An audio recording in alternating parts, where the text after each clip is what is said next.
Hello, everyone, and welcome to another episode of Behind the Investigation. I'm thrilled to have you here with me today as we dive into the intriguing and often heartbreaking world of online scams. Today, we'll be covering two of my own cases that I investigated right here in Billings, Montana, where two unsuspected clients fell victim to catfishing romance scams. These stories are not just cautionary tales, they're powerful reminders of the importance of vigilance in our increasingly digital world. Before we unravel these cases, I want to take a moment to express my heartfelt gratitude to each of you. Your support means the world to me, and it's what keeps this show going. Thank you for tuning in and sharing your thoughts and being part of this community. I'd also love to hear from you. If you have any ideas for new episodes, whether you'd like to explore more unsolved cold case homicides, real stories from my case files like cheating spouse investigations, missing person cases, or even when I've been hired to find someone's biological parent when they've been adopted out, please send me your thoughts. And don't forget, if you enjoy what you see today, please like and subscribe to my YouTube channel so you never miss an update or an episode. And while you're at it, make sure you follow me on all my social media pages to stay connected. So as we dive into today's episode, prepare for another thrilling journey into the world of private investigations. Grab a cup of coffee or your favorite drink, sit back, stay curious, and let's uncover the truth together as we get started on today's episode of Behind the Investigation.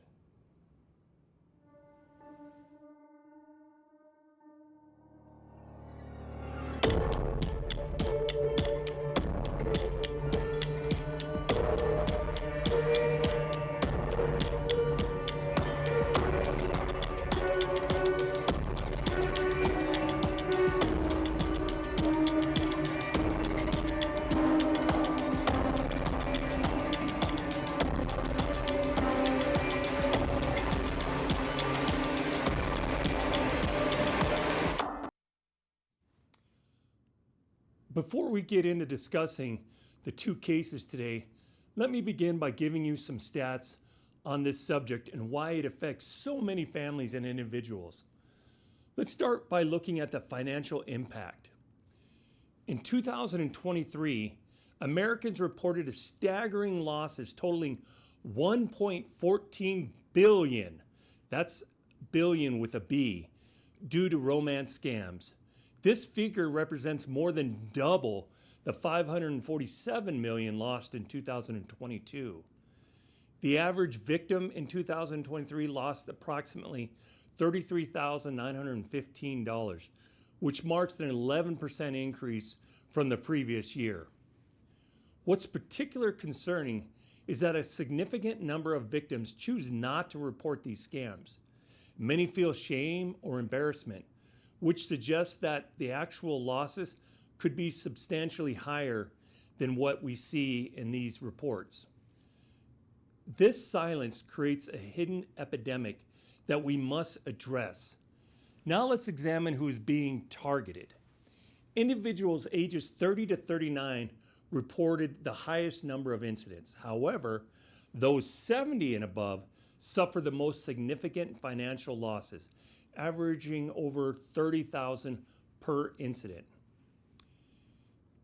Interesting enough, men are statistically more likely to be targeted by catfishers, while women tend to incur higher financial losses when victimized.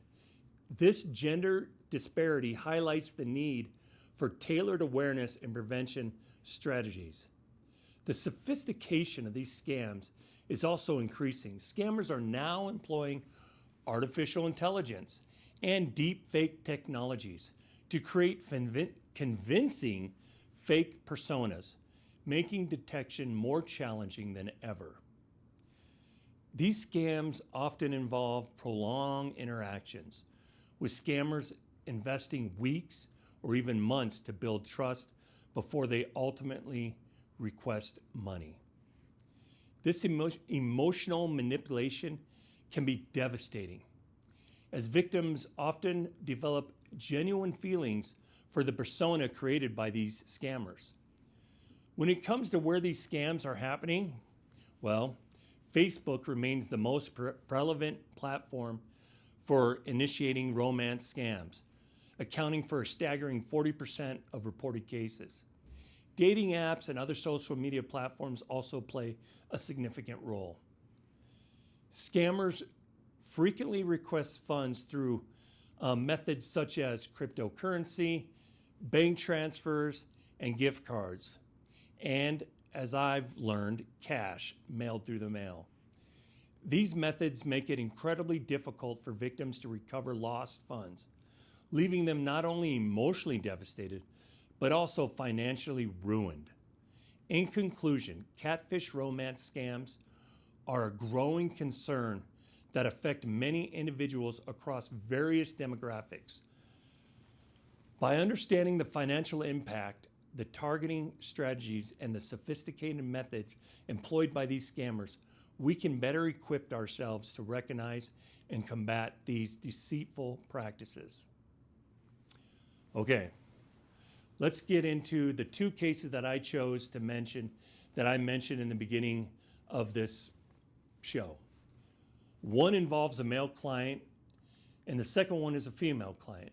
Both scammed, yet both with very different outcomes. A couple years ago, I was approached by a friend of mine who is a member of a men's group at his local church. In this group, a gentleman confessed that he had fallen in love with a girl he had met online who was in the military. He revealed that he had taken out loans on his paid off house and cashed out all of his retirement savings. Additionally, he sold his truck and bought a cheaper used vehicle so that he could send her even more money. As of the day that he had confessed to the people at the church, he had sent her somewhere between $140,000 and $170,000. He expressed fear of losing his house he shared with his late wife for many years. The group asked him if I could meet with him to see if there was anything I could help. Despite everything, he still believes she is real and that one day they will be together. So of course I said yes, and we arranged a meeting at my office, and I met with the client, who was a 71-year-old male, seemed very well put together. You never would think that, it's like anything, you never would think somebody like that would fall for something like this. We'll call him Jim for privacy reasons because, I don't want to put his name out there.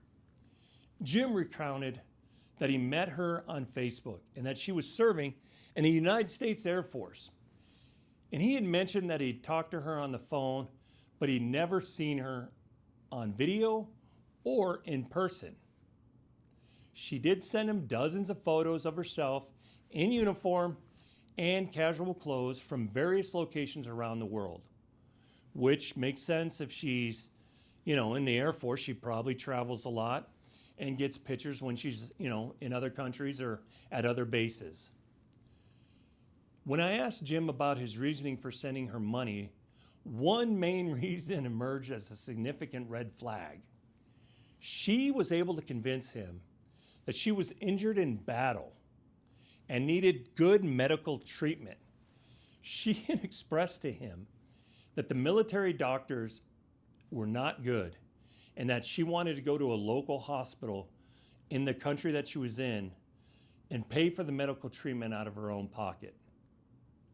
Now, Jim spent time in the military, so he should have known or realized that this is very odd and pretty much does not happen. This was just one of many reasons she would convince him to send her money. The money was always sent to different addresses around the United States, and she instructed him to send cash because she claimed in the military she couldn't cash checks and could only deal in cash. The situation was ongoing for over a year, with Jim often receiving excuses why she couldn't come visit, such as the base being locked down or no flights available to the United States. I asked Jim to provide me with those photos that he had of her, and he had some recordings of the conversations that they had on the phone. And I took copies of text messages also. Now, when I ran her name in my database, that as a private investigator I have access to, the name was legitimate. It was a real person. And one of the photos showed her in uniform, and the name on her name tag matched what she'd told Jim. So, being a private investigator, I called the Air Force up in Great Falls, Montana, and spoke with an Air Force policeman or security force, or I don't know exactly what they call themselves, but their law enforcement equivalent. I was transferred to a commander who he looked her up and advised me to call Bangor, Maine Air Force Base for further assistance, because I guess that's where she was based at. I explained the situation to the Bangor, Maine Air Force Police and requested that they check if this soldier exists and if she needed to be contacted to see if she was involved or if she was a victim herself. I had an email exchange with the officer in charge, and they initiated their own investigation. After about a week of investigating her travels and consulting fellow soldiers, they detained the female soldier for questioning. They reached out to me while they were questioning her. I was on the phone with them as another officer was in a room talking to her. They determined that she was a victim of identity theft and that someone was using her photos from her Facebook page. Notably, I had discovered more than one Facebook page for this female, indicating someone had created a duplicate account to support their claims of her existence. The Air Force released her, but stated that they would monitor the situation to ensure everything she said was true. I requested a report from them to share with my client, and they agreed.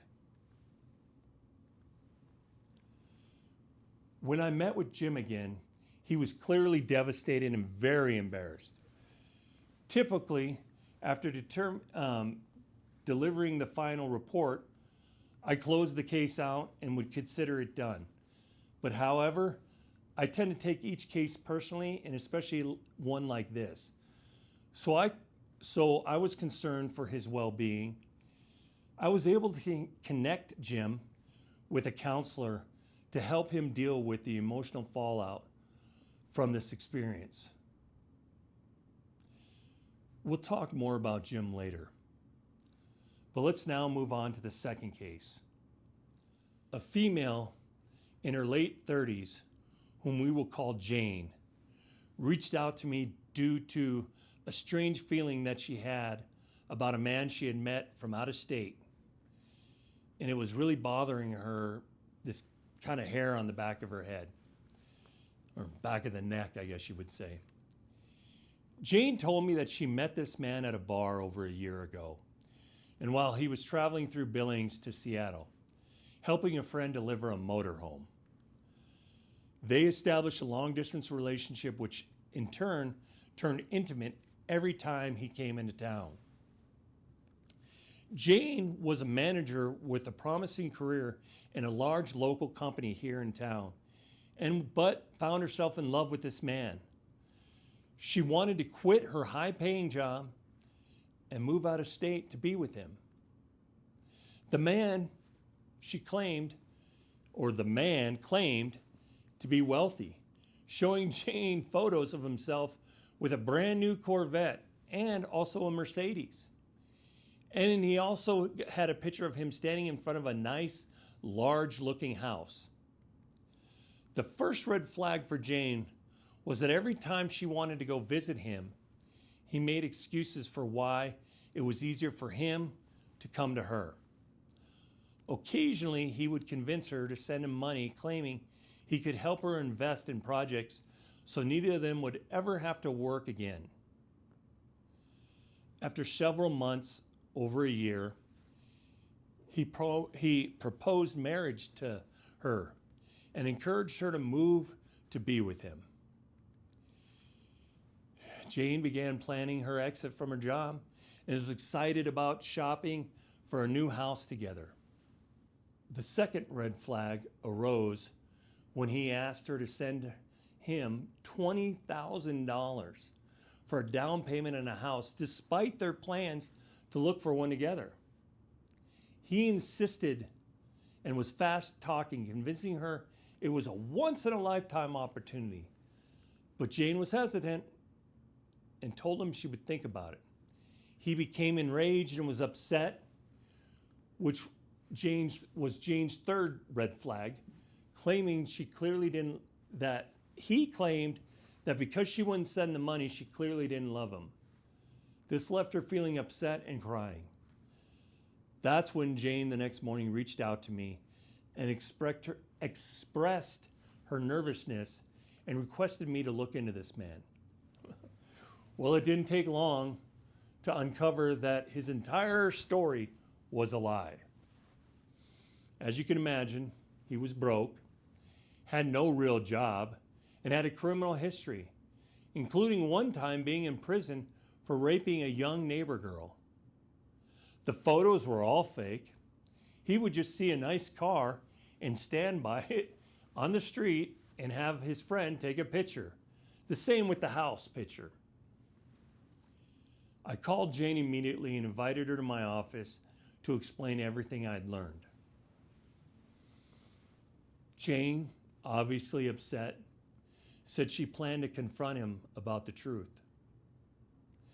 The next day, Jane called claiming he said I was wrong and that the information I found was about his dad, who supposedly uses his name when he gets in trouble. So Jane authorized me to hire another private investigator in that state who could pull the booking photo of the man that I believe was arrested for the rape and numerous other charges, and that I did not believe that it was his father. Of course, this was confirmed, and that the booking photos were indeed of the man and not his dad. We also obtained a photo of his dad, which clearly you could tell there was a big difference in. Jane was clearly upset, but very thankful that we were able to uncover the truth before she made a major life mistake by leaving her successful career for someone she didn't truly know. I advised her to speak to someone to help her deal with the emotions she was experiencing. I was relieved that I was able to help her before she lost everything to this man. So I promised you an update on Jim's case. Well, later I learned from the church that Jim stopped going to the counselor and he began sending money again to this female. So he did not end up believing what I had learned from the Air Force. And he still believed that the female was real and that they were in love and that she was going to come live with him. Tragically, though, Jim was killed in a car accident. And when his family looked into his finances, they discovered that he was broke and in major debt at the time of his death. He was just weeks away from losing the house and pretty much being out on the street. It's cases like this that really get to me, especially with Jim's case. There's only so much we can do and so much family can do. So, what are some of the measures you can take to mitigate the risk of falling victim to catfishing and romance scams? Consider the following strategies to help yourself. It is super important to verify someone's identity. Utilize reverse imaging searches and insist on video calls to confirm the identity of the online acquaintance. Be skeptical of unusual requests. A huge red flag if someone you've met online quickly professes love to you or requests financial assistance. Educate and communicate. Share information about these scams with friends and family to raise awareness and encourage open discussion. You should promptly report any suspicious scams to authorities such as the Federal Trade Communication or local law enforcement agencies. Why should you as family members consider hiring a private investigator like myself in suspected catfishing cases of family members? One, we're very objective when it comes to gathering evidence. Using databases, surveillance, and online forensics, I can verify whether the person your loved one is speaking to is real or fabricated. I can also uncover and recognize the hallmarks of scams, operations, and digital deception. I can prove reports and findings can be presented clearly to the victim, helping them overcome the emotional denial. Victims of catfishing become emotionally bonded to these scammers. And as natural third party, I can present facts without family bias, which often reduces resistance from the victim. I can help strategize a respectful, evidence-based intervention with documentation that is hard to ignore. Handling investigations and conducting discreet minimizes embarrassment and public exposure. I can work behind the scenes to build a case before any confrontation occurs. The earlier the scam is confirmed, the sooner the financial bleeding can be stopped. I can also uncover whether the scammer has other victims, which can assist law enforcement or federal law enforcement and reporting agencies. I can coordinate with local law enforcement and provide grounds for civil litigation action possibly. So in short, when should you hire or consider hiring a private investigator? Well, when your loved one has never met the person in real life, despite a long-term relationship. They've been asked for money, gift cards, or cryptocurrency. They've been very secretive or defensive when questioned. Their consistencies in the scammer's story or communication patterns don't match. Attempts to verify the individual online have failed. Those are all quick reasons why you should consider reaching out to a private investigator like myself to help you help the family member or even yourself determine if this person that you've been communicating is real. All right, well, that's going to do it for today. I want to thank you for joining me in this episode of our True Crime series. If you found this video meaningful, please share it with others to help spread awareness. Remember to like and subscribe to our social media channels for more content like this. And as always, stay safe, stay curious, and I'll see you on the next video.